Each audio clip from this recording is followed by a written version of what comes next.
अस्सलाम वालेकुम वरहमतुल्लाहि वबरकातुहू। मेरा नाम है जवेद खान पहोड़ और मैं आपको अपने चैनल पर खुशामदीद कहता हूं।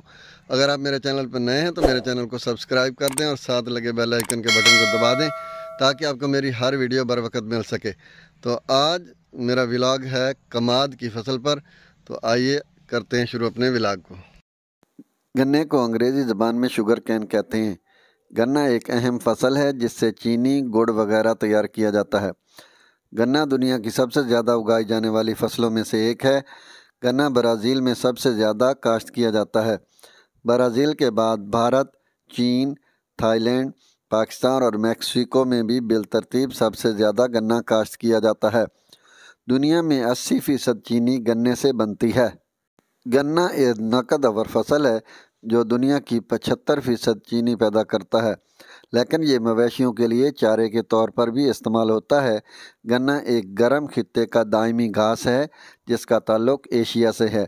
ये बड़े लंबे लंबे तने तैयार करता है जो मोटे डंडों या छड़ी में बदल जाते हैं, जहाँ से चीनी बनाई जाती है। गन्ने की अच्छी पैदावार हासिल करने के लिए ज़रख़ीज़, मेरा और भारी मेरा ज़मीन मौजू है। ज़मीन की सख्त तह तोड़ने के लिए सबसॉइलर का इस्तेमाल करना चाहिए। चरल हल से पानी का निकास बेहतर रहता है। ज़मीन के आपस में पेवस्त ज़रात खुल जाते हैं। कमाद के पौधों की जड़ें ज़मीन में गहराई तक जाती हैं। मौसम ख़िज़ां की काश्त में चीनी की ज़्यादा मिकदार होती है।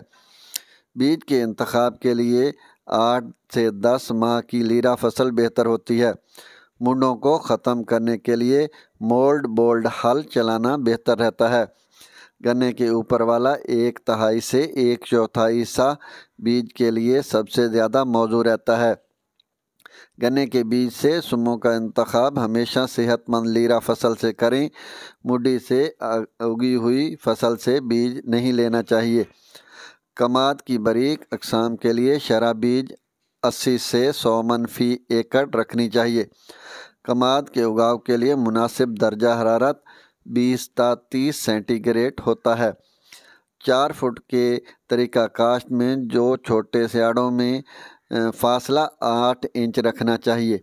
कमाद की अगेती तैयार होने वाली अक़साम में CP 77-400, CPF 237 शामिल हैं।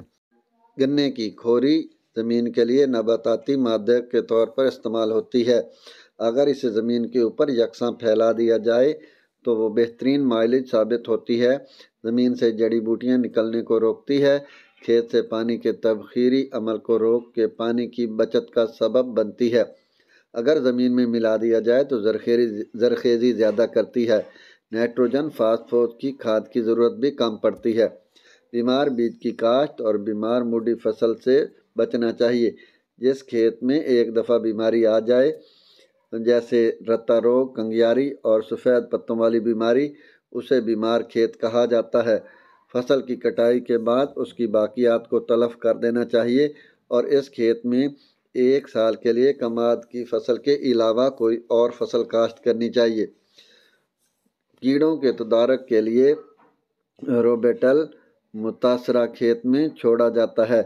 गन्ना काटने के फौरी बाद इसकी पिलाई कर लेनी चाहिए, क्योंकि अगर गन्ना ज़्यादा देर पड़ा रहे तो इसमें मौजूद चीनी की मिकदार ज़ायल हो जाती है। गन्ना पाकिस्तान की एक अहम नकद आवर फसल है। हमारी कौमी मईशत में इसका नुमायाँ किरदार है। पिछले साल से इसकी काश्त में 17.2% और पैदावार में 18.5% कमी आई। गन्ने से शुगर इंडस्ट्री को ख़ास तौर पर कीमियाई और कागज़ साजी की सनत के लिए अमूमी तौर पर खाम माल मुयस्सर आता है। गन्ने की मदद से तवानाई के बहरान पर भी काबू पाया जा सकता है। ये था मेरा आज का व्लॉग। मैं उम्मीद करता हूँ कि आपको मेरा व्लॉग पसंद आया होगा। वस्सलाम।